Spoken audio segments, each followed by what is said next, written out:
So education really should be free. That's been Lib Dem policy for a very long time. It still is Lib Dem policy. I'm the vice chair of the Lib Dem's Federal Policy Committee, and we are still committed to trying to achieve a way of getting rid of fees. It's obviously quite hard to do at the moment. Our manifesto at the last election was, I think, quite honest about that. I would rather manifesto at the last election said, we will scrap fees completely. That's what I believe, and that's what I'd like it to say. Problem was the money. There's no point promising things which you simply cannot do. Why did you do that? There will be a time for questions at the end. And so what we said in the manifesto, what we said in the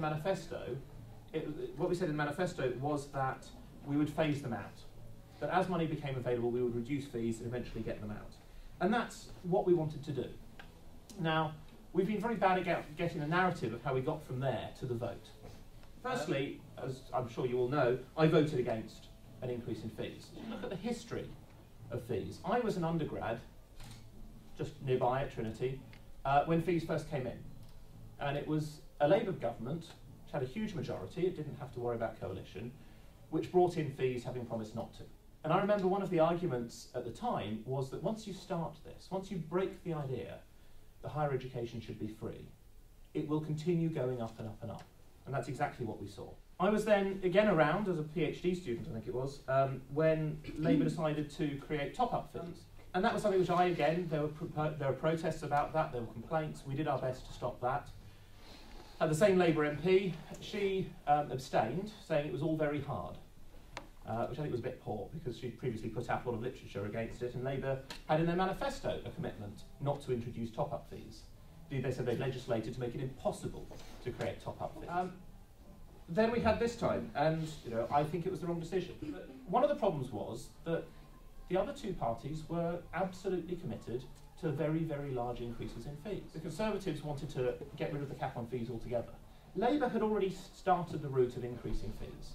Labour set up the Brown Review, which was aimed to increase fees. That was the point. That's why they got Brown to run it. Now, Brown is a very interesting man, but he's first and foremost a businessman. They didn't choose to have an academic in charge. They didn't choose to have somebody from that side of the world. They chose to have somebody who was principally a businessman. Why? And I don't know why Labour chose that. One sec, I'm sorry guys, but if you're not prepared to listen to the guy speak and then wait to ask questions, could you just not? Because it's a bit unfair on the guy. I mean, let's be fair. He came here to talk and then answer questions, not to be yelled at. I don't want to dwell too much on where Labour were, but when we had the brief discussions with them in the coalition period to see if there was a deal we could do, one of the things which they said was that part of a condition of doing a deal with us was we had to vote for and support fees of at least £7,000. That's what they said. That was actually one of the reasons why I got fed up with those discussions. There were various other things. They wanted us to adopt ID cards and various other things which were hideous. So that's one of many reasons that didn't work. And so we're in a really tough position over this because we want to get rid of fees. It's hard to do that, but it's harder to do that when most people in Parliament disagree with you. I think, having said all of that, I think we did very, very badly with the narrative, and I think Nick and Vince and others would agree that we didn't handle it well. They did not get across the message, which was in fact the truth, which was that they tried to avoid increasing fees, and they could not get agreement from the Tories or Labour earlier. Having said that, there are actually some good bits about the new system. Under the new system, a quarter of graduates will actually pay less than they paid under the existing system, because the threshold to start repaying goes from 15,000 to 21,000. The flip side of that is that the people who earn the most will pay the most. And those progressive bits, and they're not huge, but they're actually quite significant. They do mean that a quarter of people pay less. Wouldn't have happened without the arguments that Nick and Vince and others were making. That we would not have got that. It would have just been a worse system. It would have been, under Tories alone, it would have been an uncapped system where universities could charge anything they wanted. We also, as it happens, wouldn't have got things like the pupil premium, which will help people while they're still at school from the poorest backgrounds, because actually there's a big problem at that end as well. Sorry, so, Julian, I really hate to stop you mid-flow, but there will be time for questions. No, sorry, I would like to know my point right now, and then I'm going to go because I really can't stand this kind of. We're actually saying that there is no one to blame in this situation.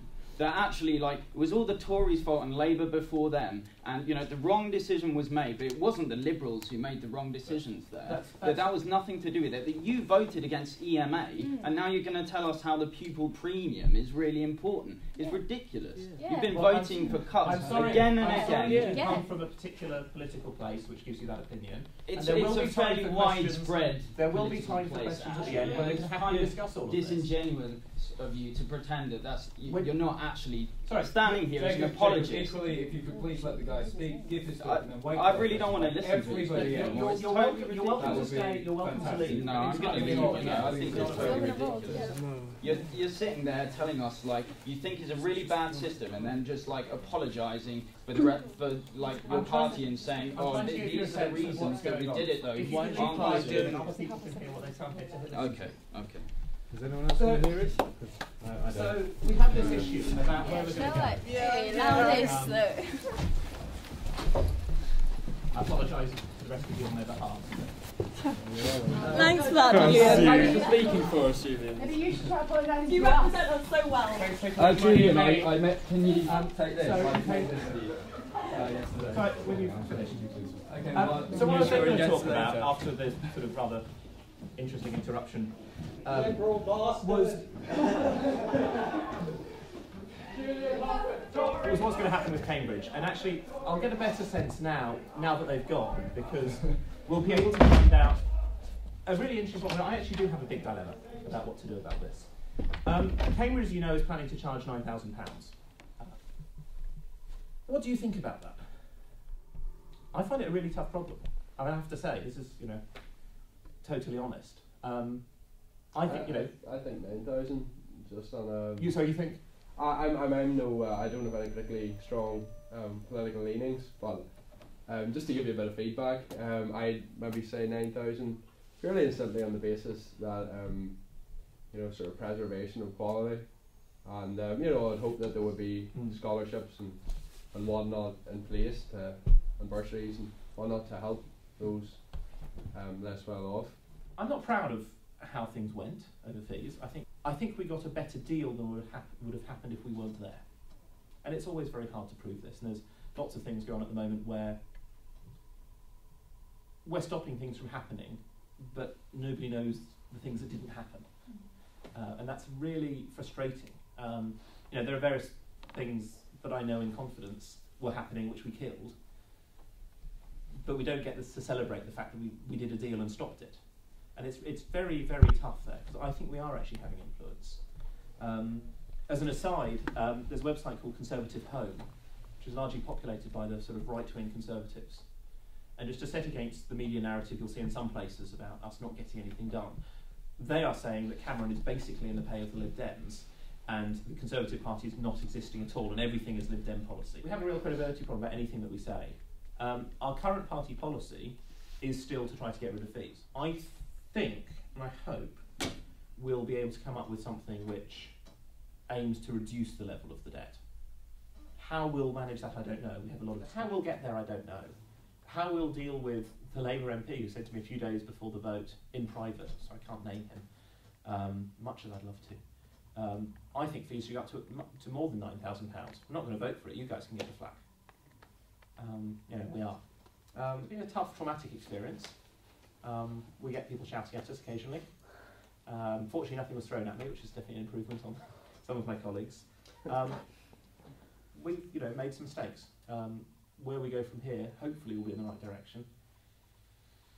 But it's going to be tough.